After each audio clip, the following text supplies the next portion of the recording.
Hey guys, long overdue, but I'm going to try to start a YouTube channel, and I have no clue how it's going to be. And yeah, I wanted to do this a long time ago, but I never had the right software, nor did I have a computer. And I compiled a whole bunch of stuff from 2 years ago. So the footage you're going to see right now, it's all pretty much from 2 years ago, a year ago, and 6 months ago. And in between the clips, I'll probably do like a little recap of what I was doing and what was going on, basically, because you can probably get lost pretty easily without any context. And I tried to record this on a Chinese GoPro, so the audio is garbage, so apologies in advance.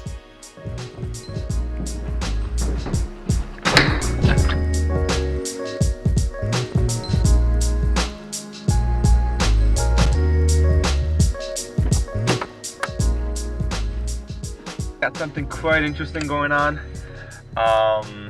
Picking up some new wheels for the RX7. Now, this is something I've been wanting to do for a long time now. These came up on Marketplace, and decided to let's go get them. The ones that I have on now, they're the Koenig SSMs.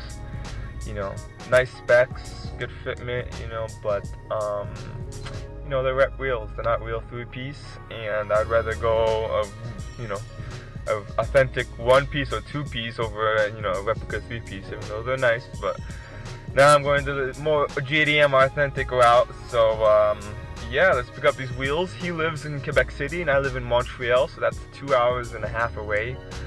And so I'm doing a little road trip to go and get them. So I'll keep you guys updated.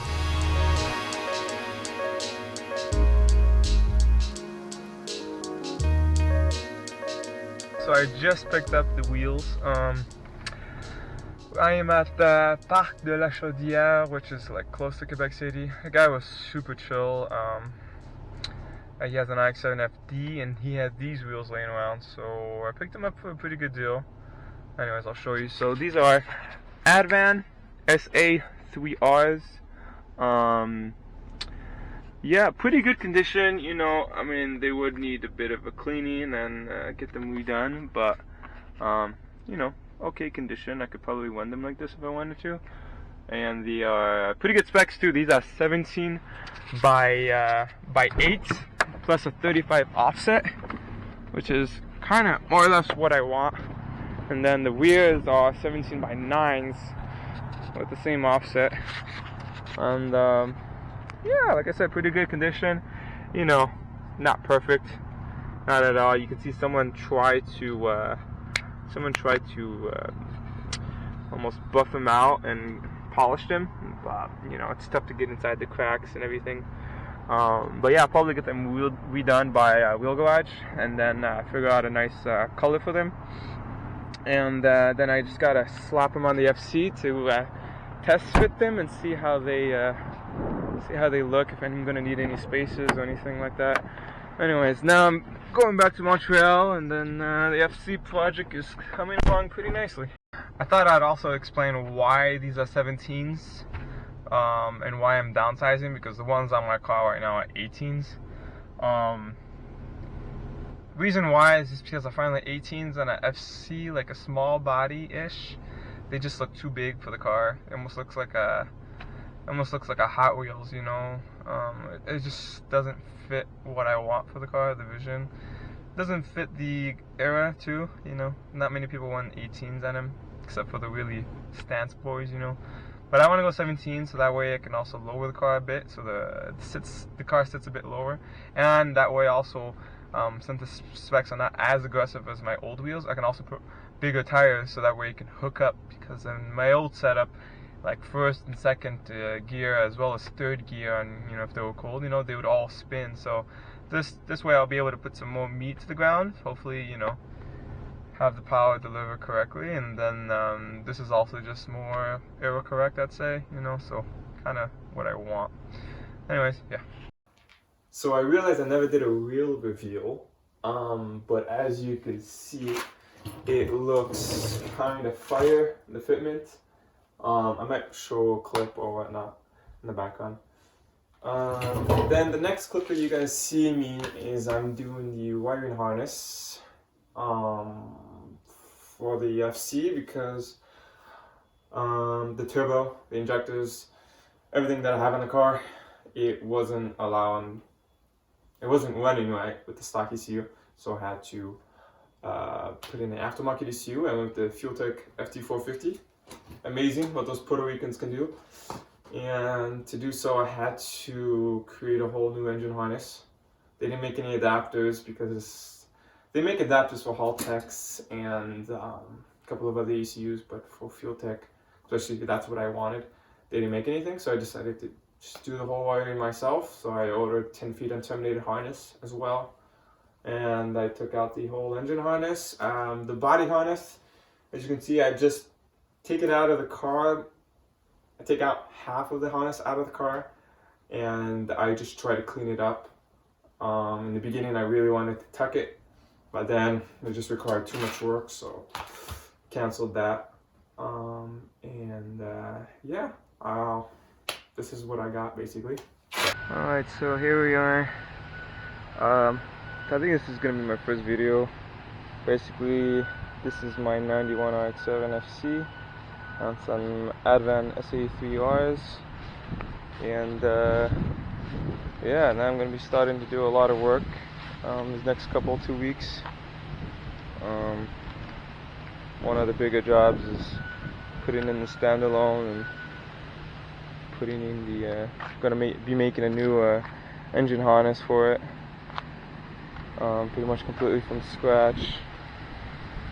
And yeah, I'll keep you guys updated to the whole process. Try to record as much as I can. This is the interior. Got a nice grip oil steering wheel, some sparkle sprint. I need to change these up, and let me show you underneath the hood.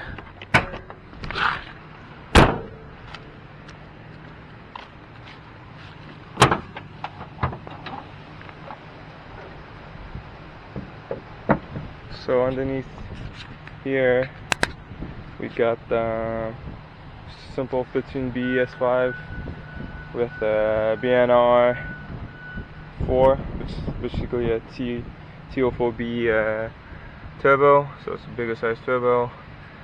And yeah, this is all going to be stripped apart. I'm putting in a new coil rad, taking the fan shroud and the clutch fan off. I'm going to be going electric fan. I already did a power steering delete because I want to do a Volvo electric power steering later on. Yeah, basically just clean up all this wiring harness, maybe try to polish a bit of the intercooler piping, and then we'll see what else I can get to. Alright, I'll catch you guys in a bit. Alright, so little update. Took out the rad. Got a bunch of little things, miscellaneous relays and whatsoever. I got this harness laying out here. It's about ready to come out.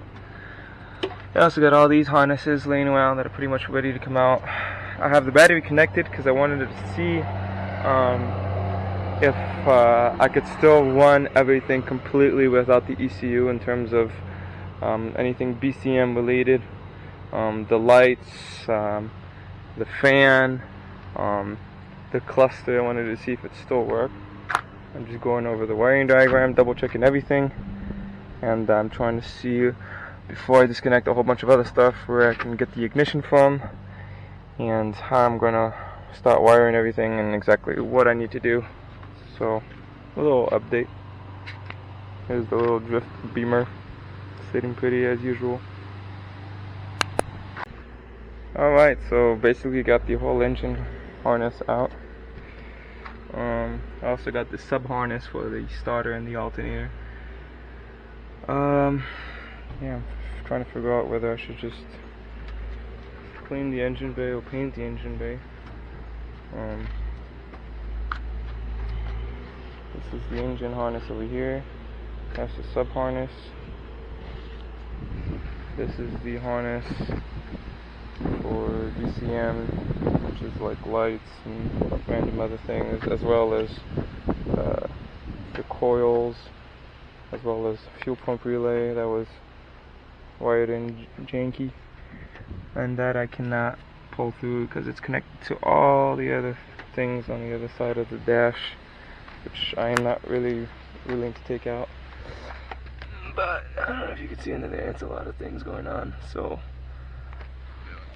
that harness right there I'm going to clean up and take off all the wires that I don't need to, and kind of redo as much as I can while it being out like this, like all this exposed wires and whatsoever. I'm going to see how I can tuck it to, and then this, of course, I'm going to redo all of these, and then yeah, we'll see how things go.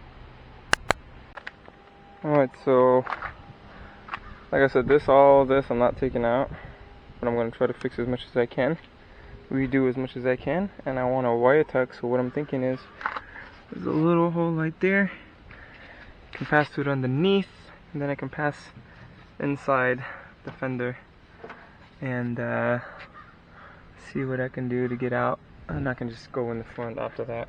We'll see how it goes.